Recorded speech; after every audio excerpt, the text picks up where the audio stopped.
ఎలా ఉన్నాడే? ఎలా ఉన్నారు మంచం మీద? ఎంత వస్తుంది పింఛను? 15,000 వస్తుంది. ఇంతకుముందు ఎంత వచ్చేది? హ్యాపీయేనా? 15,000.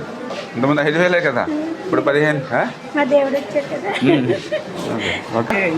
బీరకాయ పచ్చం ఒకటి చేసుకుంటూ వెళ్తాము.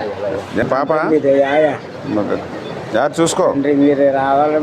అంతకుముందు మన గవర్నమెంట్లో మంచి కర్టెన్లు అవి పెట్టి, ఏసీలు అవి పెట్టి, మంచి ఎయిర్ కండిషన్ రూమ్ కింద చేసాం.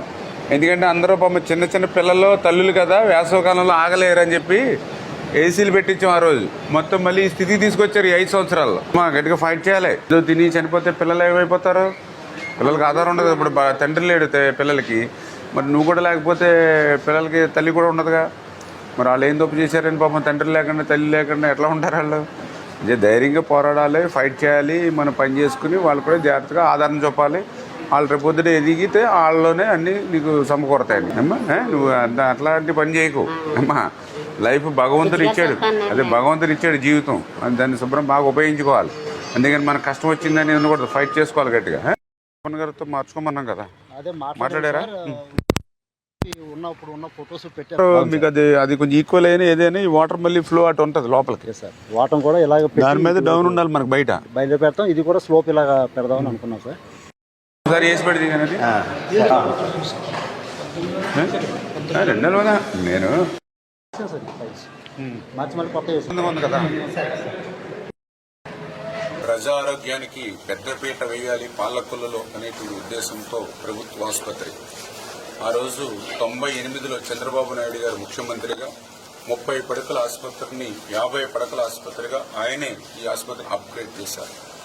మళ్ళీ 2019లో మళ్ళీ చంద్రబాబు నాయుడు గారు ముఖ్యమంత్రిగానే ఆ 50 పడకల ఆసుపత్రిని 100 పడకల ఆసుపత్రిగా అప్గ్రేడ్ చేయడంతో పాటుగా 12,60,00,000 రూపాయలు నిధులు మంజూరు చేసినటువంటి పరిస్థితి. అవి కూడా నాబార్డు సహకారంతో సంవత్సరంలో పూర్తవ్వాల్సినటువంటి ఆ ప్రాజెక్టు దురదృష్టవశాత్తు ప్రభుత్వం మారడం వల్ల 5 సంవత్సరాలు గడిచినా కూడా ఆ యొక్క కొత్త ఆసుపత్రి నిర్మాణం పూర్తి కాక ఆ రోగులకి పూర్తి స్థాయిలో సేవలు అందించలేనిటువంటి పరిస్థితి. అసంబద్ధంగా అంటే 100 బెడ్ హాస్పిటల్కి కావలసినటువంటి ఫెసిలిటీస్ లేకుండా మళ్లీ పూర్వ పద్ధతిలోనే 50 పడకల ఆసుపత్రికి సరిపడేటువంటి ఫెసిలిటీస్ తోటే ఆ నిర్మాణాలు అరాకొరగా పూర్తి చేయడం. ఆ రకంగా ఎంతో కష్టపడి, నేను 14లో ఎమ్మెల్యే, 19 4 సంవత్సరాల నుండి పోరాడి ఎంతో కష్టపడి నిధులు తెస్తే దాన్ని కొంతమేర ఇటువంటి ప్రజలకు ఉపయోగపడినటువంటి పనులు చేయడం ద్వారా మరి కొంత వెచ్చించినటువంటి సొమ్ము కూడా ఉపయోగం లేనటువంటి పరిస్థితి.